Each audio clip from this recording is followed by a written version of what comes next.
on December 26, 1776, 18-year-old James Monroe lay dying outside of Trenton, New Jersey. A musket ball had penetrated his left shoulder, severing a major artery. The opening months of the Revolutionary War had been a disaster for the American side. General George Washington desperately needed a victory. He launched a surprise attack against British mercenaries camped at Trenton. Monroe led the vanguard to secure the roads in and out of town. If the fate of the Revolution rested on the Battle of Trenton, the Battle of Trenton rested on Monroe's success. Monroe accomplished his mission. Washington and the Americans had their victory, but it looked like it was going to cost Monroe his life. Fortunately, a local doctor got to him and stopped the bleeding. That doctor saved the life of a man who went on to play a critical role in the first 50 years of the new American nation. James Monroe had humbler beginnings than many of the other founders. Both parents died by the time he was 16, leaving him responsible for his 4 siblings and the family farm. He was only able to attend the College of William and Mary with help from an uncle. He didn't stay long, however, joining Washington's army at the outset of the Revolution. After his time in the Army, Monroe returned to Virginia to study law, but soon turned his attention to politics. He represented Virginia in the Continental Congress, where he met his wife Elizabeth, daughter of a prominent New York City merchant. They married after a short courtship. It was a genuine love match and one of the great romances of the founding era. During this time, Monroe also developed a close friendship with fellow Virginian James Madison. But the friends found themselves on opposite sides of the critical issue of the day, the fate of the new Constitution. In one of the least appreciated but most important episodes in American history, Madison and Monroe ran against each other in the first congressional election in 1789. Monroe opposed the Constitution because it lacked a guarantee of fundamental rights, like freedom of speech and freedom of religion. Madison believed those rights were already secured by the limits on government in the Constitution. Madison won the election, but Monroe won the argument.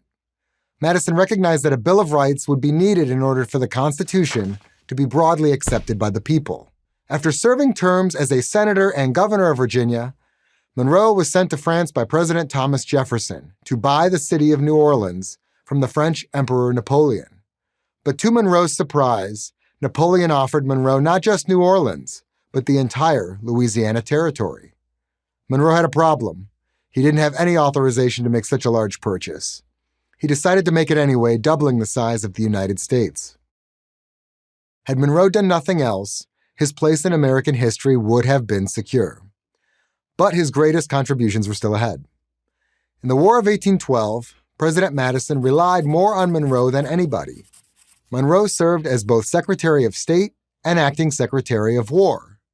Working tirelessly for days on end, often with little sleep, Monroe helped Madison stave off disaster and achieve a negotiated peace with Great Britain.